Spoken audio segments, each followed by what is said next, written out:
Hey guys, so you know how I did that video on Cat Blaque where she actually made some rational arguments? Well, this video basically undoes all of that and just proves that she is quite the racist, and she will do anything to prove her racist narrative, including twisting the words of perhaps one of the most famous anti-racist, and legitimate anti-racist, not like her who claims to be anti-racist, one of the most humanitarian good people to exist. She twists his words to suit her racist agenda. I'm of course talking about Martin Luther King, and this particularly infuriates me because the quotes that she uses are from his very famous piece, Letter from Birmingham Jail. Now, I actually very recently studied this in my English class and wrote a piece on it, analyzing it and all that. And if you haven't read it, I highly recommend you do. It's a very good piece. It's very well written. And what Kat is basically trying to do here is try to go, oh, see, MLK said this, and see, people are going to get all mad at it and then realize that MLK said it, and oh, see, guys.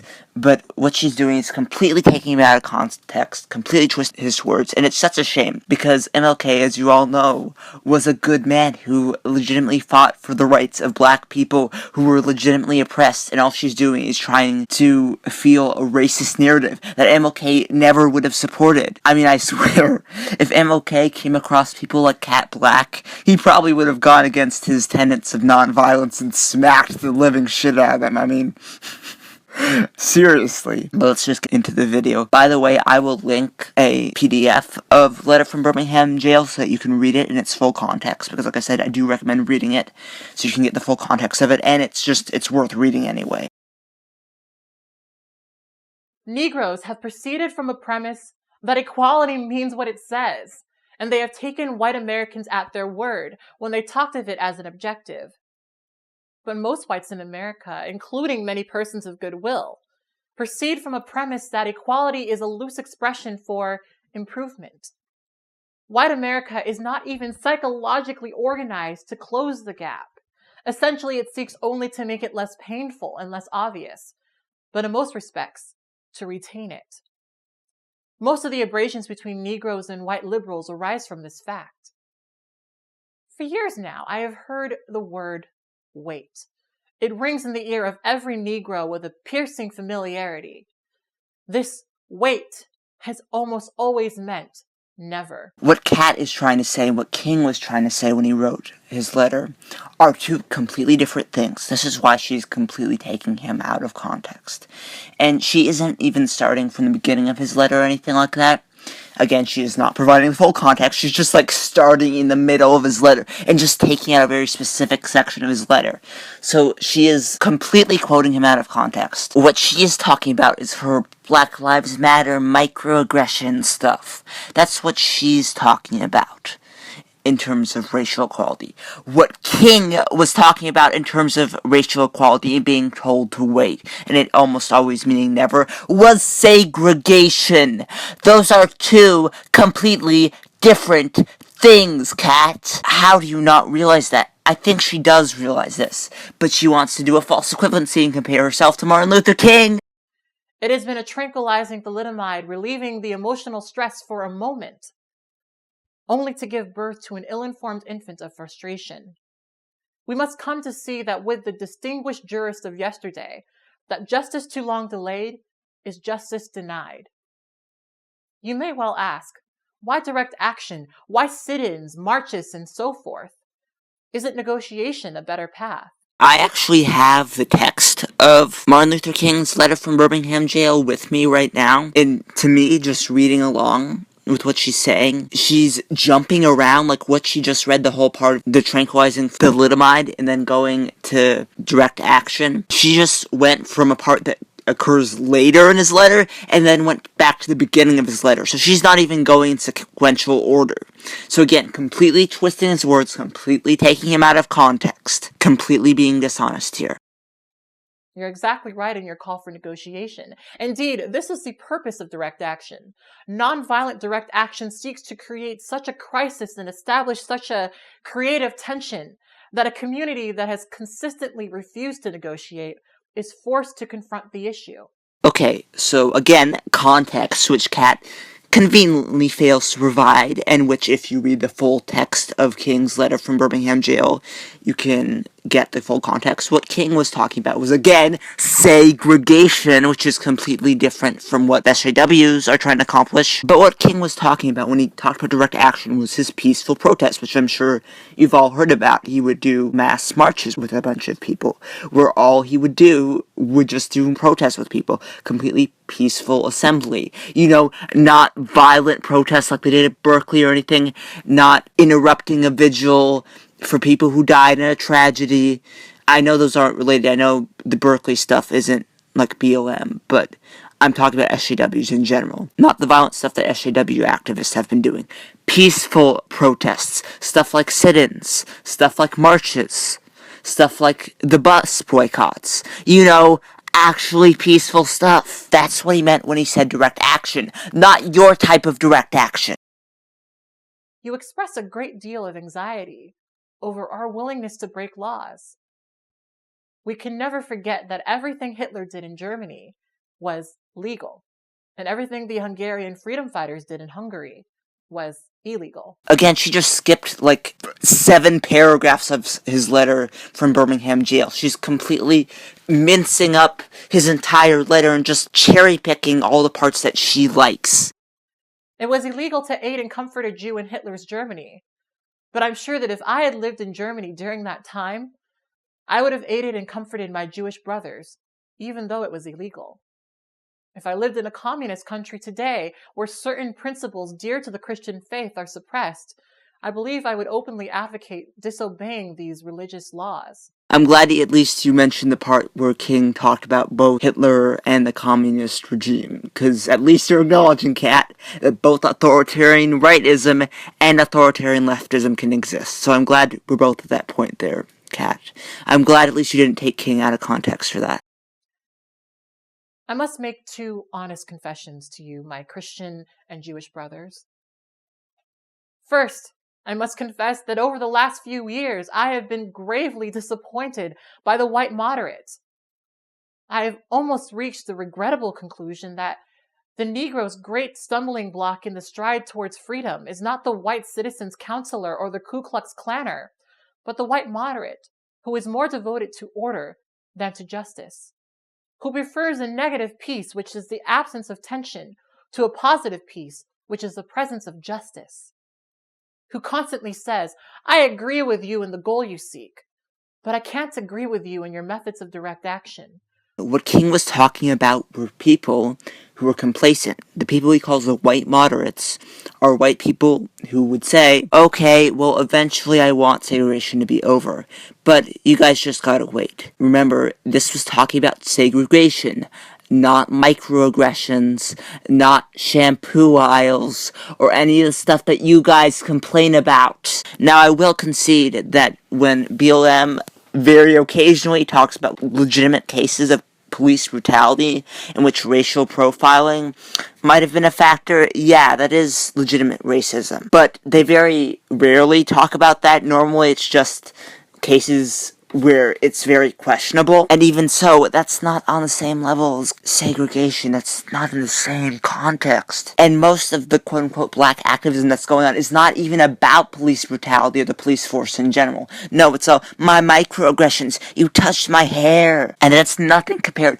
to what King was talking about, to the white moderates he was saying were complacent, who were saying that they didn't really care too much about ending segregation. Who paternalistically feels that he can set the timetable for another man's freedom, who lives by the myth of time, and who constantly advises the Negro to wait until a more convenient season. So what she's basically implying is that there are complacent white people who don't care that much about black people and black people's rights. I mean, maybe there are some people who are like that. Oh, we're not living in the same time frame. It's not like there are major rights violations occurring against black people right now, and there are just people like, let's just wait. Black people, you guys all gotta wait. No, name one right legally that black people don't have that white people do. And then try and tell me how this time is by any means comparable to King's time. and how you can just go and point fingers at white people, at all white people for being complacent in this. And by the way, King in his letter from Birmingham jail made it very clear that he was talking about the complacent white people, not the white people who cared about what he was fighting for. This video, Kat, is called "The Whites Need to Re-Educate Themselves." It's clear that you're not talking about what he was talking about, what he called the white moderate. You're talking about all white people. So what you're doing is clearly blaming all white people and is therefore racist. King was not being racist. He was talking about a very specific group of white people who believed a very specific thing. Shallow understandings from people of goodwill is more frustrating than absolute misunderstandings from people of ill will. Lukewarm acceptance is much more bewildering than outright rejection. I'd hoped that the white moderate would see this. Maybe I was too optimistic. Maybe I expected too much. I guess I should have realized that few members of a race that has oppressed another race can understand or appreciate the deep groans and passionate yearnings of those that have been oppressed. Oh, look at that smirk on Kat's face. Oh, you guys are all the oppressors and I'm the poor oppressed black women. Ha ha ha ha ha.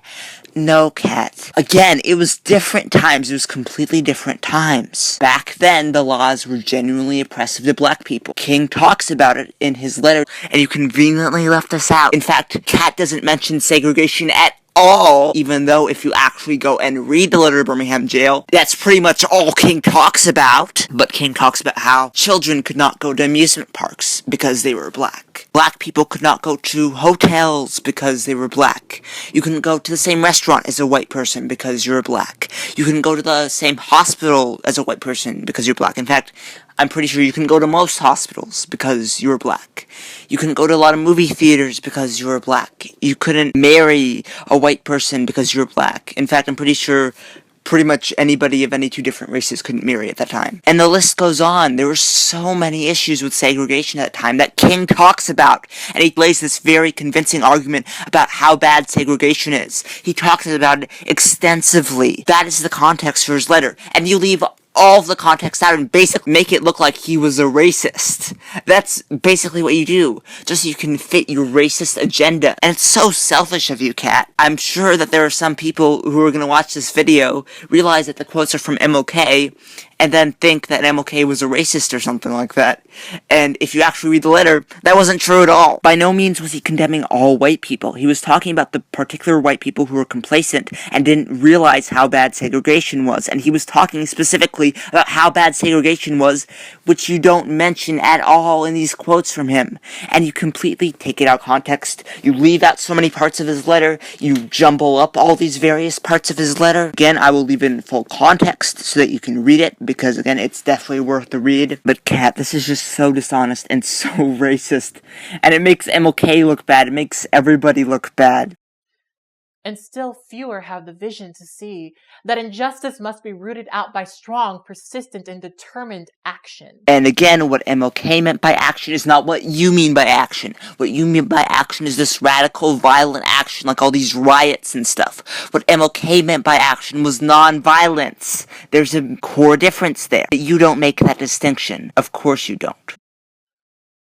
I am thankful, however, that some of our white brothers have grasped the meaning of this social revolution and committed themselves to it.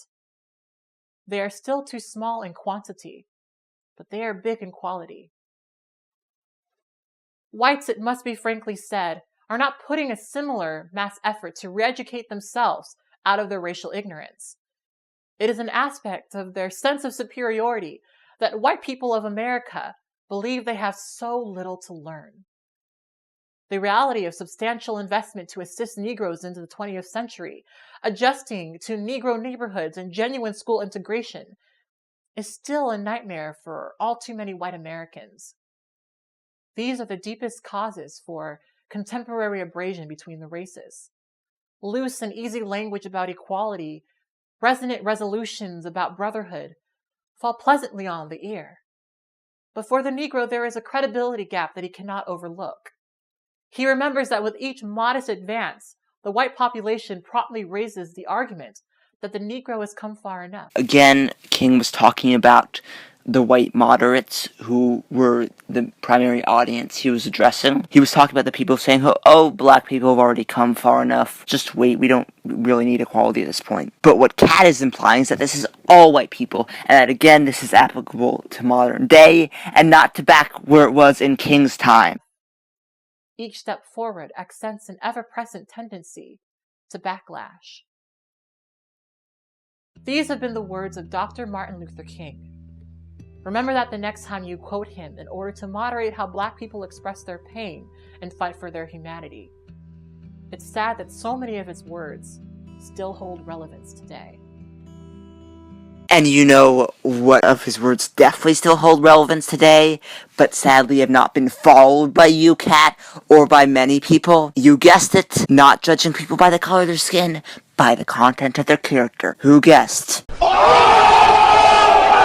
Anyway, like I said, read the letter, because she completely took him out of context. She completely just jumbled up the words. She literally would go to some part late in the letter and then go back in the letter and then just go completely out of order and not go in the actual structure the way King structured his argument. And she didn't bring up segregation at all, which was the entire point of King's argument.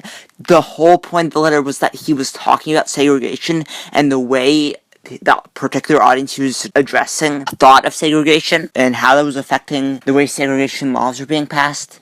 So essentially what she's trying to do is, again, twisting his words to fit her racist narrative, which is disgusting behavior, honestly. So sorry I got so mad at this video.